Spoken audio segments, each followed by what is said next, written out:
For tonight's address, members of Congress are bringing in at least one guest to the event.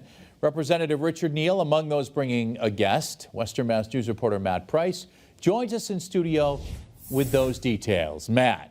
Chris, there are several Congresspeople who are bringing federal workers recently fired from their jobs to this address. As you pointed out, Representative Neal is one of those congressmen, and he's bringing a veteran who worked at the Springfield Vet Center. The guest is Michael Slater, a 42-year-old veteran who toured in Iraq and Afghanistan.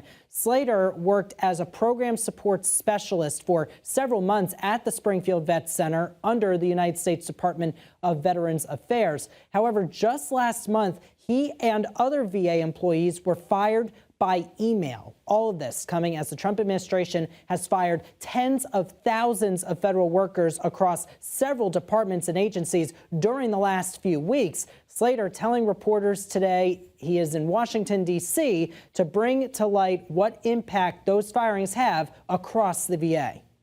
The VA secretary says that none of those terminations will affect people who either answer the phone for or have face-to-face interaction with veterans across the VA.